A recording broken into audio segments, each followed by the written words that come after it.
Welcome to this exploration of the profound insights of Dr. Claud Anderson, a visionary thinker, economist, and author of Powernomics, a blueprint for Black economic empowerment and self-determination. In this video, we'll unpack some of his most impactful statements, shedding light on his bold critiques of integration, his emphasis on economic unity, and his powerful vision for Black empowerment. Let's go. 1.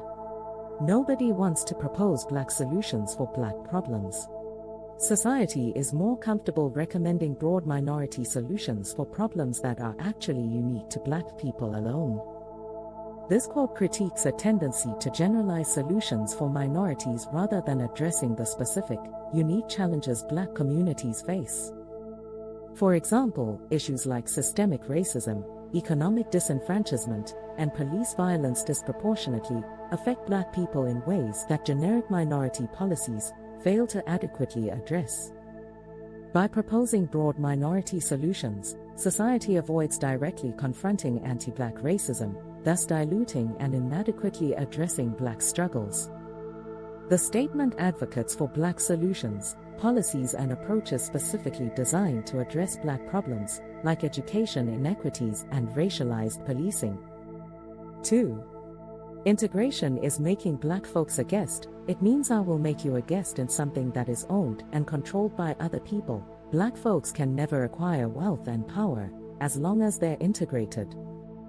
Integration didn't necessarily redistribute power, it brought Black people into systems still run by white power structures.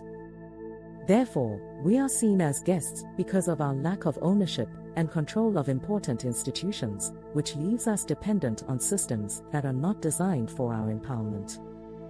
True empowerment for Black communities lies not in being included in existing structures, but in building and controlling our own institutions, schools, businesses, and political organizations to create self-sufficiency and wealth. 3. The sole purpose of racism is to support and ensure that the white majority and its ethnic subgroups continue to dominate and use Blacks as a means to produce wealth and power. Racism is not just about prejudice or hatred, it is a tool that is used to sustain a hierarchy where Black labor, creativity, and resources are used to generate wealth and power for white individuals and institutions. The transatlantic slave trade and plantation economy used Black labor to build immense wealth for white landowners, banks, and governments. This exploitation persists in underpaid labor, disparities in housing and education, and systemic barriers to wealth building for Black families. To dismantle racism, the structures of exploitation must be addressed.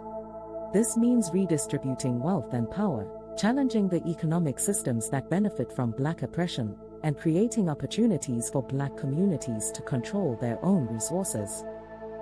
4. There is no power in civil rights. There is no power in social integration. Both of those are weakening processes. If I pour water into gasoline, I didn't make it any stronger, I made it weaker. While the civil rights movement achieved legal victories, for example, desegregation, voting rights, this perspective argues that it did not dismantle systemic racism or redistribute economic and political power. Social integration often led to Black communities losing control over their own institutions without gaining equivalent access to resources or influence within white-controlled systems. Hence the notion that there is no power in neither. The focus should be on building Black power through economic independence, self-determination, and unity, rather than relying on frameworks that may offer symbolic inclusion but not real empowerment. 5.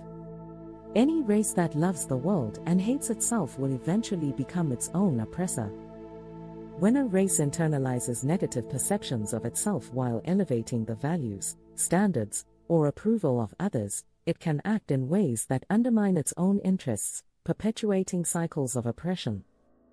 The spread of Western ideals often led colonized people to reject their own cultures, traditions, and identities, reinforcing systems of oppression.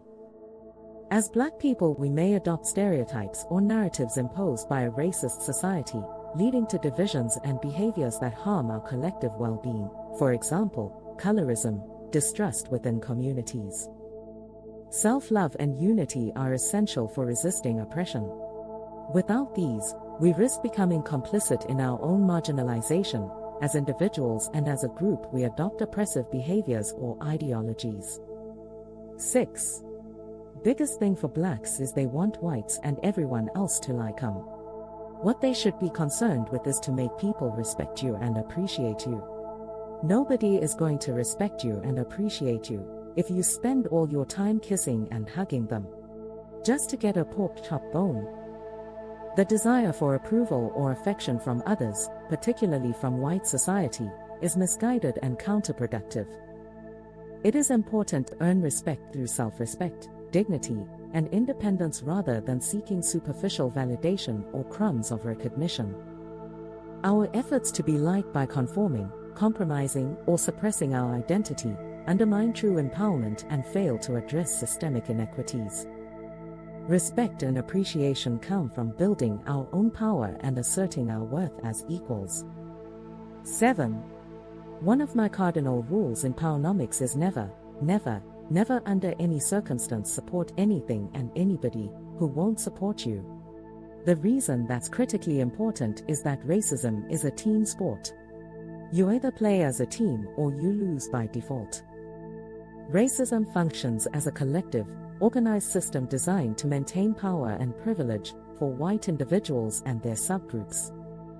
It's not just the actions of individuals but a coordinated effort across societal, economic, and political spheres.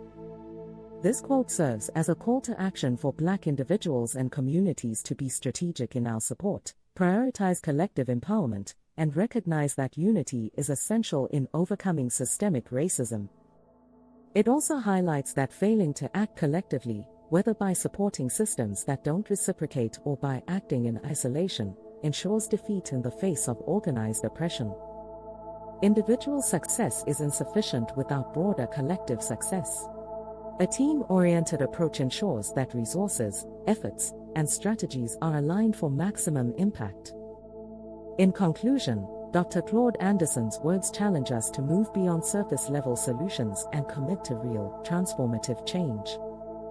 His vision of unity, self-determination, and economic empowerment reminds us that collective action is the key to overcoming systemic barriers and building a future of prosperity for Black communities. Thank you for joining us on this journey through Dr. Anderson's wisdom. If these insights resonated with you, share this video, start the conversation, and take the next step toward empowerment in your own community. Until next time, stay inspired.